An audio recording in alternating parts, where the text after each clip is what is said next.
నమస్కారం మిత్రులారా, మీరంతా ఎలా ఉన్నారు?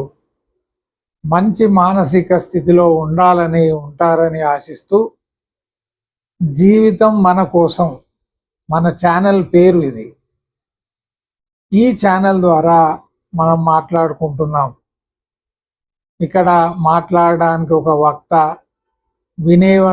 వినేటువంటి శ్రోత అంటూ వేరువేరుగా ఉండరు. మనిద్దరం కలిసి ఈ విషయాలను తెలుసుకున్న విషయాలను జీవితంలో ఆచరిస్తూ అనుసరిస్తూ జీవితాన్ని అభివృద్ధి మార్గంలో తీసుకువెళ్ళాలనేటువంటి ప్రయత్నంలో భాగంగానే ఉన్నాం. జీవితంలో సాధించాలి, ఇది సాధించాలి, అది సాధించాలి అనేటువంటి కోరికలు అందరికీ ఉంటాయి. అయితే ఏది సాధించతగ్గది, ఏ ప్రయత్నం చేయతగ్గది అని తెలియకపోవడం వల్ల జీవితం అంతా వృధా అయిపోతుంది. చేయకూడని పని చేస్తాం, దాని ద్వారా అనేక ఇబ్బందులకి మనం గురి అవుతాం. చరిత్ర అంతా కూడా మనం ఒకసారి చదువుతూనే ఉన్నాం. మనం స్కూల్లో చరిత్ర చదువుతాం. ఆ చరిత్రలో ఎవరెవరు ఏమేం చేశారో, వాటి ద్వారా ఏమేమి సాధించారో, ఎలాంటి ఫలితాలను మనుషులు అనుభవించారో ఇవన్నీ కూడా మనకు బాల్యం నుంచే తెలుసు. అయినప్పటికీ మనం చరిత్ర నుంచి ఏమి నేర్చుకోం. నిజంగా చరిత్ర ద్వారా మనిషి ఏం నేర్చుకోవాలంటే, ఏది చెయ్యదగ్గ పని, ఏది చెయ్యకూడని పని, ఏది కోరుకోవాలి, ఏది కోరుకోకూడదు, ఏ విధంగా ప్రవర్తించాలి, పరిమితమైనటువంటి జీవిత కాలాన్ని ఏ విధంగా సద్వినియోగం చేసుకోవాలనేటువంటి విషయాన్ని మనం చరిత్ర ద్వారా, చరిత్ర అంటే గతంలో జరిగినటువంటి సంఘటనలు, గతానికి సంబంధించినటువంటి కథ, the story of the past is history. దాని నుంచి we can learn what to do, what not to do, what to aspire and what not to. ఇది మనం నేర్చుకోవాల్సినటువంటిది. చరిత్రను చదువుతున్నప్పుడు అనేక విషయాలు నాకు వింతగా కనబడ్డాయి, అసందర్భంగా కనిపించాయి. మన పిల్లలకి, భావి తరాలకి మనం ఏం చెప్పదలిచాం? ఉదాహరణకి అనేక మంది రాజులు దండయాత్రలు చేశారు, అనేక రాజ్యాలను, పొరుగు దేశాలను, ప్రాంతాలను ఆక్రమించారు అని చెప్తారు. వాళ్ళందరినీ వీరాది వీరులుగా, సాహసులుగా, కాంకరర్స్గా, అడ్వెంచరర్స్గా మాట్లాడతారు. ఆ పుస్తకంలో ఎక్కడ కూడా హింస ద్వారా మనము సమాజాన్ని రక్తపాతానికి గురి చేయొద్దు, that will lead to blood shed and also lot of suffering అనేటువంటి విషయం ఎక్కడ నాకైతే కనబడలేదు. అంటే మనం ఏం చెప్పదలిచాం? దండయాత్రలు చేసి హింస ద్వారా సామ్రాజ్యాన్ని విస్తరించడం అనేది ఒక మంచి గుణమనా? యుద్ధాలు చేయడం సరి అయినటువంటిదనా? ఉదాహరణకి అలెగ్జాండర్ గురించి మాట్లాడుతూ చరిత్రకారులంతా కూడా అతన్ని విశ్వ విజేతగా వర్ణిస్తారు, కాంకరర్ ఆఫ్ ది వరల్డ్ అని. అంటే గ్రీకు దేశం నుంచి బయలుదేరినటువంటి అలెగ్జాండర్ అనేక ప్రాంతాలను జయిస్తూ అనేక మంది రాజులను తన యొక్క పాదాక్రాంతుల్ని చేస్తూ ముందుకు సాగాడు అంటే దీని అర్థం ఏమిటి? అసలు రాజుకి రాజ్యాన్ని విస్తరించాల్సినటువంటి అవసరం ఏమొచ్చింది? ఈ విస్తరణ చేయాలనేటువంటి ఆలోచన వెనుక అనేక మంది ప్రేరణ కూడా ఉండడం, అలెగ్జాండర్ గురువు కూడా ఈ దండయాత్రలకు ఆయనకు ప్రేరణగా నిలిచాడని మనం చదువుతాం. దీని ద్వారా మనం ఏం చెప్పదలిచాం అంటే, రక్తపాతము హింస ద్వారా రాజ్యాలను విస్తరింపజేసుకోవచ్చు. రాజ్యాలను కబలించడం అనేది ప్రక్క రాష్ట్రాలలో పొరుగు దేశాలలో ఉన్నటువంటి రాజులను చంపి అక్కడ ఉన్నటువంటి సైనికులను చంపబడి, అంటే కేవలం చంపడమే ఉండదు, ఎవరైతే దండయాత్ర చేస్తున్నారో వారి వైపు నుంచి కూడా వేలాది మంది చనిపోతారు. అక్కడ ఉండేటువంటి సంపదనంతా దొంగిలించి తీసుకుపోవడమే విజేత యొక్క లక్షణమనా? అంటే విజేత అంటే పక్కనున్నటువంటి ప్రజల యొక్క ధనాన్ని మానాల్ని దోచుకునేవాడనా? అనేక మందిని హింసకు గురి చేసి భయభ్రాంతులకి గురి చేసి చంపి చచ్చి ఏమి సాధించారు వీళ్ళు చరిత్రలో? కాబట్టి చరిత్ర తిరిగి రాయాలి.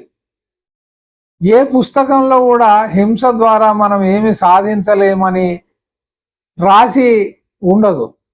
అలాగే పాఠాలు చెప్పేటప్పుడు ఉపాధ్యాయులు కూడా హింస తగదు, హింస ద్వారా మనిషికి కేవలం అశాంతే మిగులుతుంది, తీరని దుఃఖం మిగులుతుంది, wars will lead to lot of human suffering and bloodshed and for generations people suffer అనేటువంటి విషయాన్ని ఎందుకు చెప్పరు నాకు అర్థం కాదు. ఒక పాఠ్యాంశము చెప్పేటప్పుడు, ఒక పాఠాన్ని చెప్పేటప్పుడు దాని వెనుక ఉన్నటువంటి నీతిని మనం చెప్పగలగాలి. ఈ విశ్వ విజేత అనేటువంటి అలెగ్జాండర్ సంగతి చూస్తే ఆయనకు సంబంధించిన ఒక కథ ఉంది, చెప్తాను వినండి. అలెగ్జాండర్ అన్ని దేశాలను జయిస్తూ ఇండియాకు వచ్చాడు.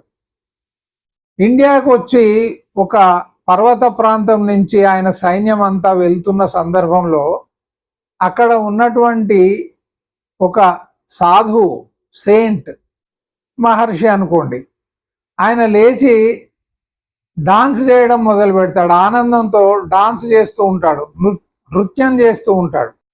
అది చూసినటువంటి అలెగ్జాండర్కి ఆశ్చర్యం వేసి ఆయన దగ్గరగా వెళ్ళి, మీరు ఎందుకు నన్ను చూసి డాన్స్ చేస్తున్నారు, కారణం తెలుసుకోవచ్చా అంటే, ఆ సాధువు ఏమంటాడంటే, ఇన్ని రోజులుగా నేను వెతుకుతున్నాను ఒక మహావీరుడు గురించి, ఈరోజు మిమ్మల్ని చూశాను కాబట్టి నా కోరిక తప్పకుండా నెరవేరుతుంది అని. ఏమిటి మీకున్నటువంటి కోరిక చెప్పండి, నేను నెరవేర్చగలిగితే తప్పకుండా నెరవేరుస్తాను అంటాడు. ఆ సాధువు అంటాడు, నువ్వు నిజంగా సాహసివేనా, నీలో అంత ధైర్యము, సాహసము, పరాక్రమము ఉన్నాయా అంటే, అన్డౌటెడ్లీ, సందేహం ఎందుకు, అవన్నీ నాలో ఉన్నాయంటాడు. ఆ సాధువు అంటాడు, చూడండి నా దగ్గర వేసుకోవడానికి ఈ కేవలం ఈ లుంగి, ఈ చొక్కా, ఈ రెండే ఉన్నాయి, ఇవి ఎప్పుడు చిరిగిపోతుంటాయి కాబట్టి నేను వీటిని కుట్టుకుంటూ ఉంటాను, కుట్టడానికి నా దగ్గర ఒక సూది ఉంది, నాకు ఒక డౌటు, అనుమానం వేధిస్తూ ఉంది ఏంటంటే, నేను ముసలాన్ని అయిపోయాను, ఏదో ఒక రోజు నేను చనిపోతాను, చనిపోయిన తర్వాత నేను పైలోకాలకు వెళ్ళినప్పుడు అక్కడ కూడా ఈ బట్టలు కుట్టడానికి నాకు ఒక సూది అవసరం అవుతుంది కదా, మరి అక్కడ సూది ఉంటుందో లేదో మీరు ఒక సహాయం చేయండి, ఈ సూదిని నాకు స్వర్గంలో తీసుకొచ్చి ఇవ్వండి అని అడుగుతాడు. అలెగ్జాండర్ పకపక నవ్వి, అరే మూర్ఖుడా, నీకు తెలియదా, చనిపోయిన తర్వాత మనిషి ఇక్కడి నుంచి ఏమి తీసుకొని పోడని అన్నప్పుడు ఆ సెయింట్ ఏమంటాడంటే, ఏమీ తీసుకుపోనటువంటి జీవితంలో ఇంత ఆశ ఎందుకు నీకు అలెగ్జాండర్, ఏమి తీసుకుపోదామని, ఏమి సాధిద్దామని ఇన్ని వేల మందిని చంపుతూ రాజ్యాలను జయిస్తూ తీవ్రమైనటువంటి అశాంతిని ప్రపంచంలో మిగిల్చి వెళ్తున్నావు, నువ్వు విశ్వ విజేతవు ఎట్లవుతావు? మనిషి జయించాల్సింది, విజేత అంటే జయించిన వాడని. మనిషి దేన్ని జయించాలి? తనలో ఉన్నటువంటి హింసా ప్రవృత్తిని, స్వార్థాన్ని, కామాన్ని, క్రోధాన్ని, ఈర్షను, వీటిని జయించాలి. వీటిని జయించిన వాడు విజేత అవుతాడు.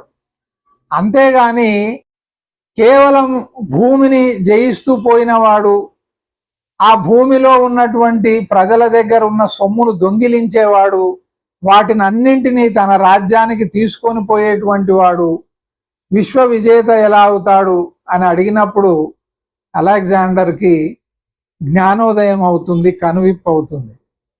ఆ సాధువుకి నమస్కరించి అక్కడి నుంచి తిరిగి తన గ్రీక్ దేశానికి వెళ్ళిపోతాడు.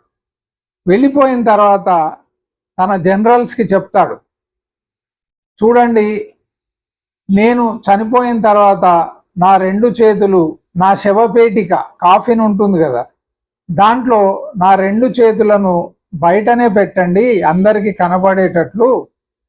అలాగే నా 2 అరచేతులు కూడా ఓపెన్ అయి ఉండాలి, తెరవబడి ఉండాలి.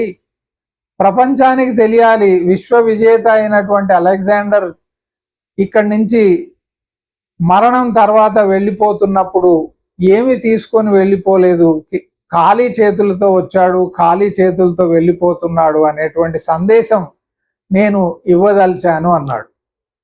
కానీ చేయకూడనటువంటి పని చేసేశాడు. మొగడు చనిపోయిన తర్వాత భార్య పతివ్రత అయినట్టుగా ఉంది ఇది, లేదా భార్య చనిపోయిన తర్వాత మొగడు తాగుడు మానేసినట్టుగా ఉంది. కాబట్టి మనిషికి తన జీవిత కాలంలో ఏమి చెయ్యాలో ఏమి చెయ్యకూడదో, తనలో ఉన్నటువంటి దుర్గుణాలు, చెడు అలవాట్లు, చెడు ఆలోచనలు, వీటినన్నింటినీ జయించాలి. వీటిని జయించిన వాడే కామము, క్రోధము, మదము, ఈర్ష, ద్వేషం, అసూయ, వీటినన్నింటినీ జయించిన వాడే నిజమైనటువంటి విజేత తప్ప సైన్యాన్ని వెంట వేసుకొని మందబలంతో ప్రజలను హింసించి అక్కడ ఉన్నటువంటి సంపదలను దొంగిలించేవాడు విజేత కాలేడు. కాబట్టి ఉపాధ్యాయులు కూడా, తల్లిదండ్రులు కూడా ఏదైనా మాట్లాడేటప్పుడు, ఏదైనా చెప్పేటప్పుడు మనం దాని వెనుక ఉన్నటువంటి సత్యాన్ని చెప్పేటువంటి ప్రయత్నం చేయాలి. ఉపాధ్యాయులు చరిత్రను చెబుతున్నప్పుడు పుస్తకంలో ఏమి రాసిందో అదే తిరిగి చెప్పడం, అది టీచింగ్ అనబడదు.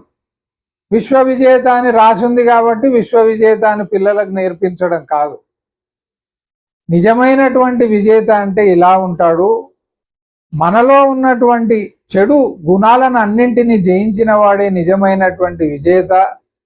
హింసను ఏ రోజు కూడా మనము పాటించరాదు, ప్రోత్సహించరాదు అని చెప్పాల్సి ఉంటుంది. ఆ విధంగా మనం భావితరాలను తీర్చిదిద్దాల్సినటువంటి అవసరం ఉంది. పుస్తకాలలో ఇలాంటి వ్యక్తులు, అలెగ్జాండరే కానివ్వండి, Ghazni, Ghori, Tamerlane, Genghis Khan, Hitler, Mussolini, ఇలాంటి వ్యక్తుల గురించి చెప్తున్నప్పుడు తప్పకుండా హింస తగదు, రాజ్యకాంక్ష తగదు, రాజ్య విస్తరణ అనేటువంటిది ఏ రోజైనా వినాశకారి, దాని ద్వారా మనం శాంతిని కోల్పోతాము అన్నటువంటి సంగతి చెప్పడం మర్చిపోకూడదు. కాస్త ఆలోచించండి. నమస్కారం.